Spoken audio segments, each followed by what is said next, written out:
So I'm your host today and MC, and I want to firstly just introduce our very special guest speaker today, Michelle Davidson. And by way of introduction, Michelle has been a consultant to the nonprofit managers for more than 20 years. That makes me old, providing insight and strategic direction for all her clients over those years. She currently sits on a number of nonprofit boards in the role of treasurer and consultant.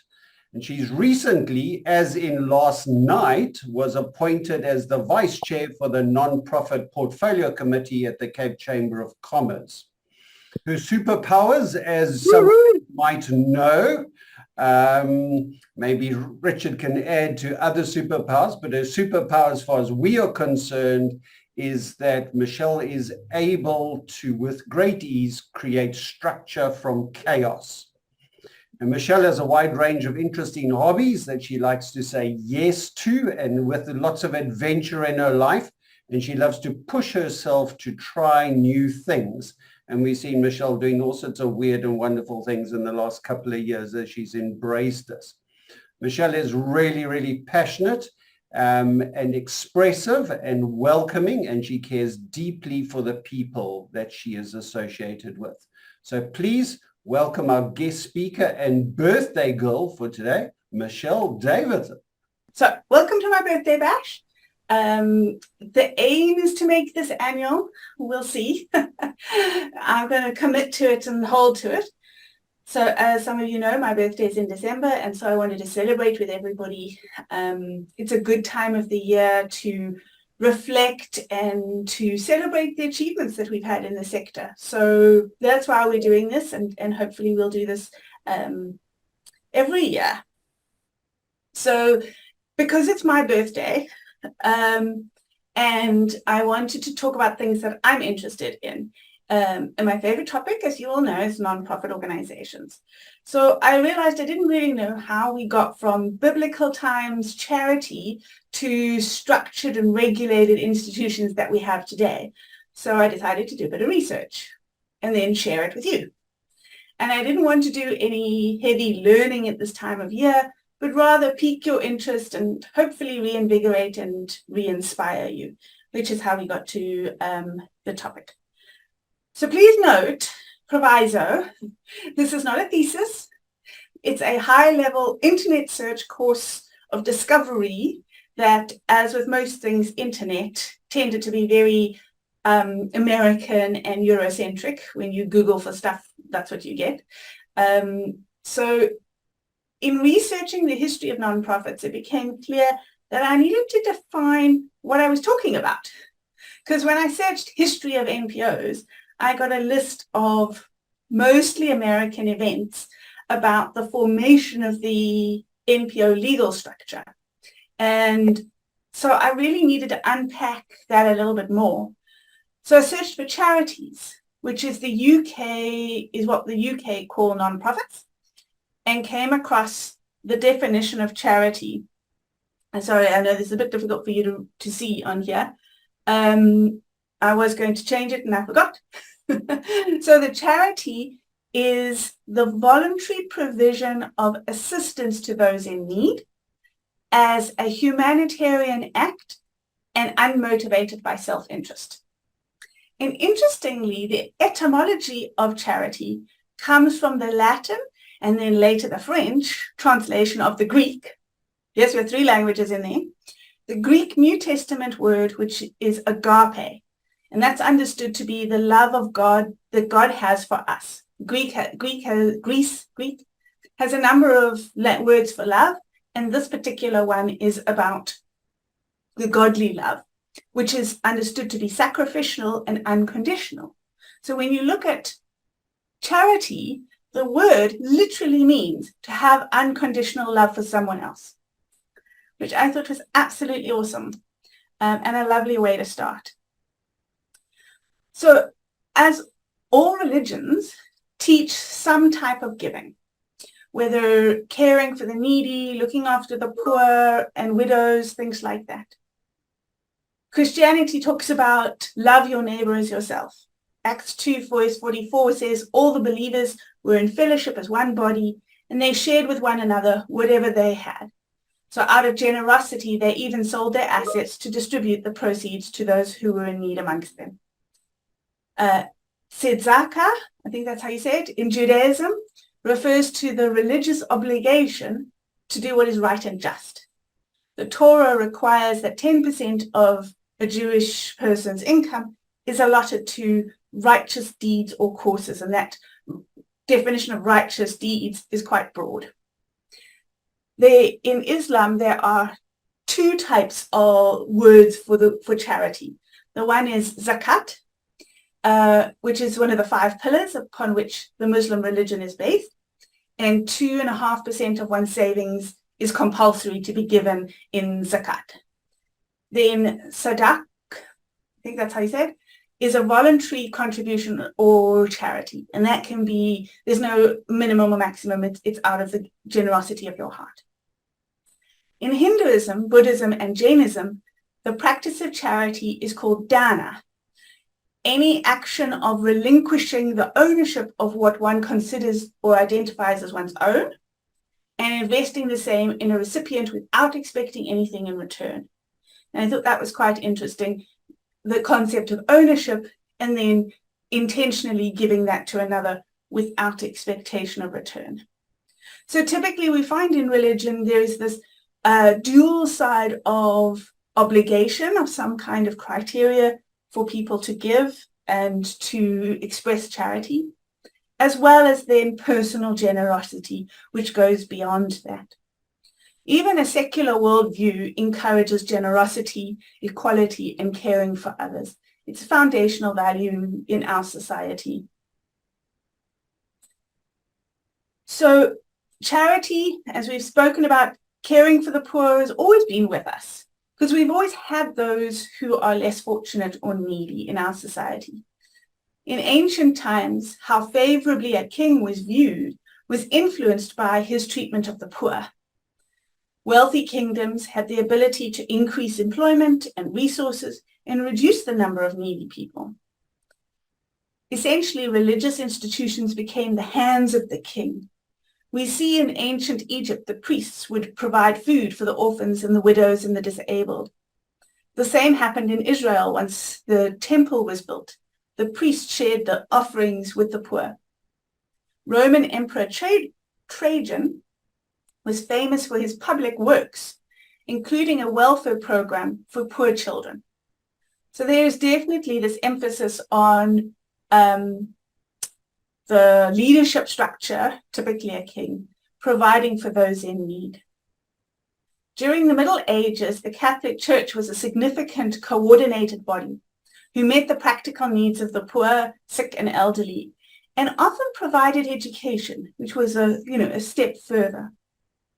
Only in the 1600s did the state formalize the concept of charities with the passing of what's called the Act of Charitable Uses of 1601, which was effectively defined today's charitable status. It was a list of purposes or activities that the state believed were of general benefit to society. And the state wanted to encourage private contributions. So it seems it was motivated by money, as with a lot of things, where the state no longer wanted to fork out for all of the activities of charity, but wanted to encourage private contributions to meeting those needs, encourage rich private citizens to contribute towards the support of the needy, essentially. What the charity structure and this act allowed was personal giving at scale. So a lot of the time prior to that, you had the religious institutions, the government, working at that scale and coordinating their efforts and providing to the poor, hospitals, things like that. But the individual private citizen would need to give alms to the beggar on the street. There wasn't this opportunity for private wealth to coordinate efforts in terms of meeting the need that they felt was important. And so as you had over time, the growing merchant class, as wealth, society became more wealthy in general, this merchant class was suspicious of, this sounds familiar, the paternal approach the government had to charity, and held the philosophy that people should be helped to help themselves, rather than just giving handouts. And so they poured money into the comprehensive remodeling of particularly the English education system to enable people to get themselves out of poverty, and to no longer need that handout that the government or the church was providing. The middle class work ethic called for dedication to work, honesty, thrift, and charity. And it was fundamentally opposed to the corruption and paternalism associated with the institutionalized church and state, particularly from the 16th to 18th centuries. Until the 19th century, charities were largely established as a result of bequests made in the will of rich merchants or of those who were charitably minded. So really charities were this private citizen entity that was set up for those who could afford to do so. So we have the resurgence of charitable giving in the 18th century. It's quite interesting. It was mentioned in a number of places, but there's no specific cause that was like identified, this happened and therefore there was charitable giving. It just seems to be either a combination of wealth, political environment, that actually we could see that there was more giving during the 18th century. My suspicion is that increased wealth equals increased giving. The Charity Organisation Society was founded in England in 1869, and it's worth mentioning, to be fair, there were lots of little organizations that came up in my research. The first one was 541 and 1006, and lots of things through the years, and I didn't want to mention all of them, but I did want to mention this particular one because it was a coordination of individual charities. It is particularly in the States. I beg your pardon, it was founded in England, the Charity Organisation Society, and it started to coordinate the charities. Their particular emphasis was on an interesting concept between the deserving poor and the undeserving poor. So they felt that a certain group of people really deserved to be supported in this whole concept of helping themselves, and others would just continue to get a handout and would never improve themselves over time. So in order for them to distinguish between what they considered to be deserving poor and undeserving poor, they actually had to start keeping records. And so they kept lists of people and coordinated that amongst all of the societies within the organization. Further to that, they also understood that in order to prevent people becoming dependent on charity, they needed to investigate the problems behind the charity, to investigate what is the underlying causes here and address those causes. And so they started to do that and to keep records of that. So they centralized their records and they developed a scientific principles of practice. And you can contrast that to the sort of Catholic Church in the 14th century. You rock up at the door, your hands out, they will give you food. Whereas here they're looking at some assessment, some process, get people through the door, understand the issues, address the issues, and they actually developed that sort of practice that we sort of work with at the moment. And they were the origin of social casework, which is why I wanted to mention them. That's where it actually all started, keeping records and trying to expand what the purpose of the nonprofit was. So the world wars, as well as the later wars, led to coordinated efforts around charity and giving, and particularly expanded it across the international boundaries. When you have a parish church who is supporting the needy in the community, you're not thinking beyond that community-based organization. And so the war led them to actually think beyond that and to source funding from outside of countries, crossing those international borders. A massive paradigm shift was brought on by the civil rights movement in the USA and the cultural resistance to entering Vietnam in 1965. This is where we saw how Americans began to organize and work together to tackle specific issues with a narrow focus. So we shifted from meeting the needs of the poor and trying to improve the poverty levels and things like that, healthcare, to addressing wider rights-based issues, where it was more about the underlying rights of the individual, the policies that governed how that person lived in society that was causing their problems, quote unquote problems, rather than making sure they had food and healthcare and the basic rights, expanding that to other rights areas and addressing it at a rights level. So then we have the modern nonprofit organization. The first, according to the research, classified modern nonprofit was founded in 1867, and it was the Peabody Education Fund. It was mostly focused on integrating slaves into the predominantly white community and including increased education levels. In 1945 was the first time that the phrase non-governmental organization was coined. And that was coined by the UN when they were doing, I'm trying to remember what the phrase was, contracts and documents and things like that.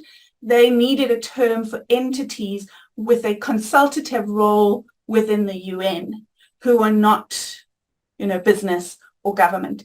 And so they came up with this non-governmental organization phrase that was then used throughout the world for an extended period of time. The modern nonprofit is also formalized in terms of tax and tax allowances within various countries. In America in 1969, they instituted the USA Tax Reform Act, and that's when nonprofit organizations received the tax exemption status. They created the 501c entity, which allows for tax exemption. So our current understanding of a nonprofit organization is that in terms of a legal structure, it doesn't have any ownership. Its purpose is not to make a person or a group of people wealthy, and it is a coordinated effort to effect change. So in South Africa, looking at it a little bit more closely, to us, we have anti-apartheid NGOs that really flourished in the 1980s with a particular influx of international funding, because as they were obviously having activities against apartheid, those sympathetic countries then sent their money into the country. And we've actually seen over even my lifespan working within the nonprofit sector, some of those countries withdrawing their support, stating that by now, through apartheid, through the years post-apartheid, we as a country should have addressed a lot of those issues that they were funding and can actually take that on internally as a government structure And so they have withdrawn as a country from financial aid. In 1997, South Africa adopted the Non-Profit Organizations Act, the NPO Act, which is what governs us as organizations now. The government plans, as stated currently, include nonprofits in its framework for achieving long-term development goals. So you can see that government and nonprofits throughout the ages, and even stated in the South African government plans, are intrinsically linked. There's a shared social responsibility between government and the nonprofit organizations. Unfortunately, we have had some abuses within the nonprofit sector. This is quite sad because it reflects on those organizations who are doing really good work. But we often find in South Africa that people start nonprofits for personal gain.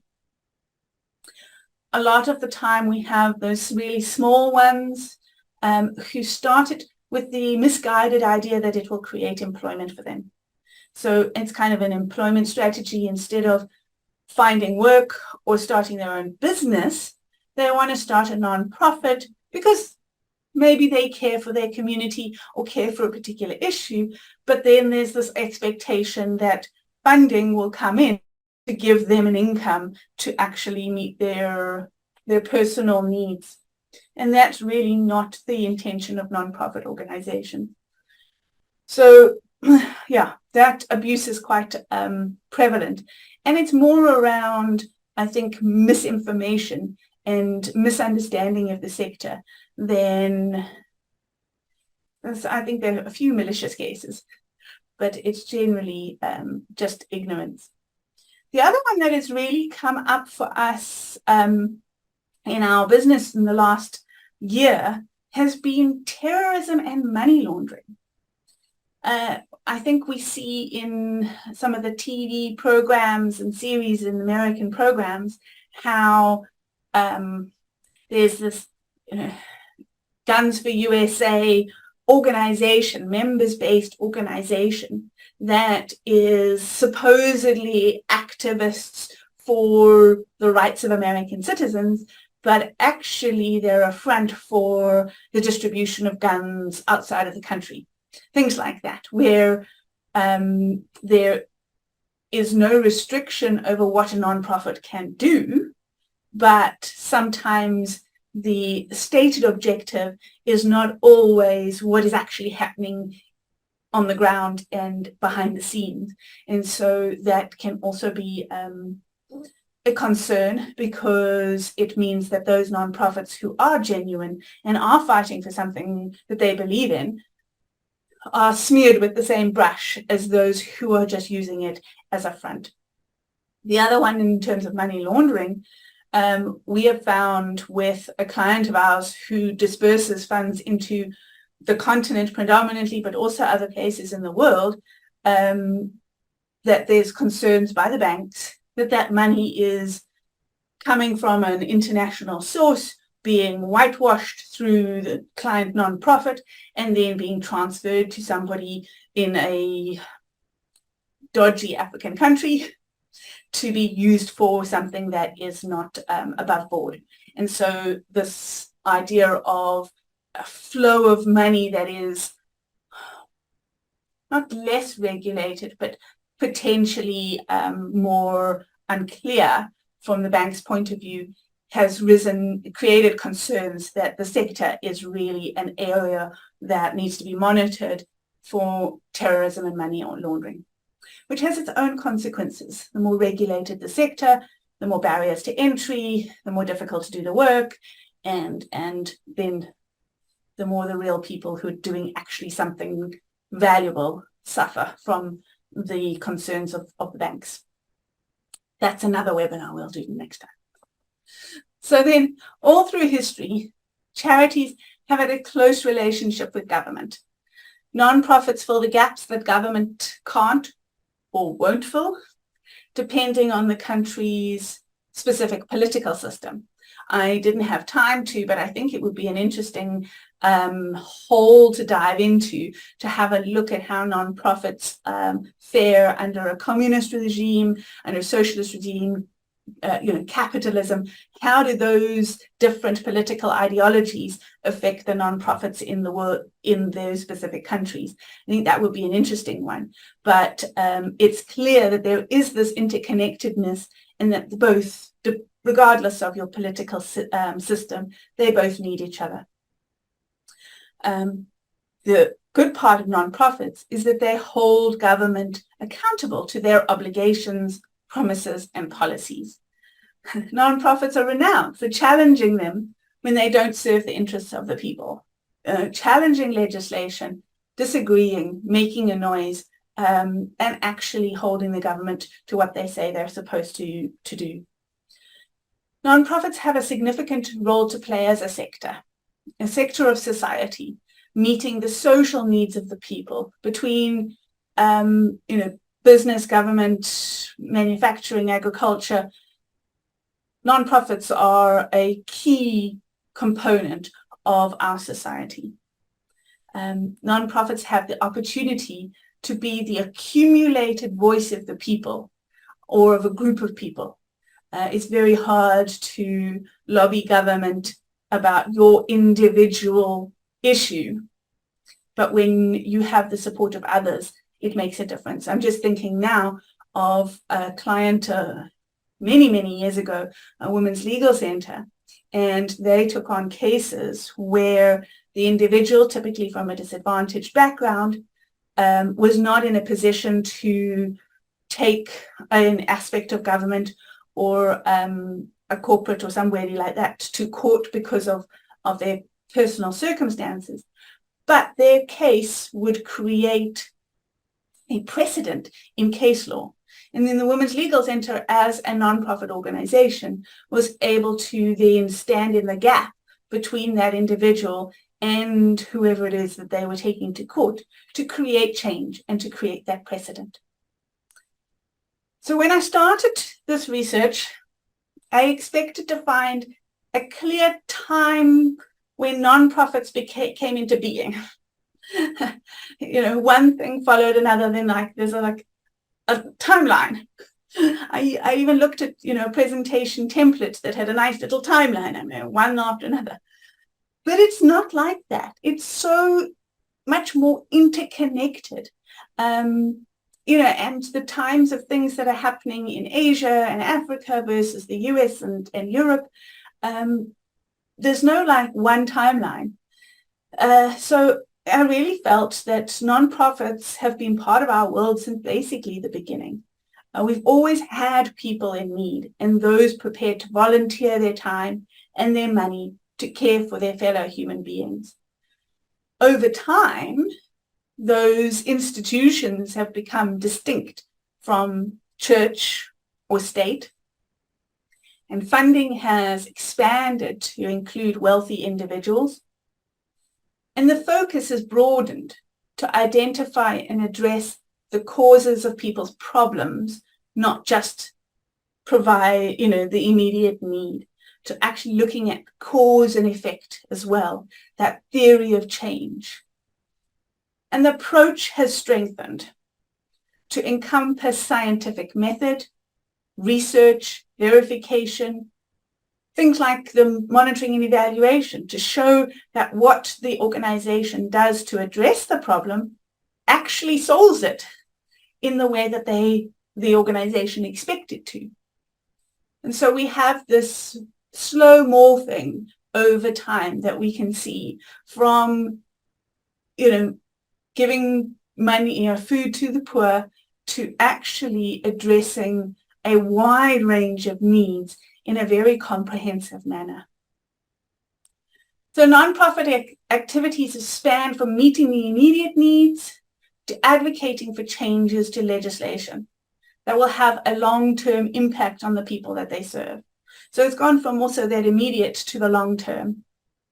However, there is one common unifying purpose: to effect change, to improve the lives of people, or animals sometimes, more than just meeting the need to survive. Nonprofits, their role now is to improve all lives. Hopefully one day nonprofits will not be needed. Hopefully they will have addressed all the issues and the underlying causes, and we will not have the needy, the poor, the marginalized, the oppressed, who need a voice, practical support that nonprofits provide.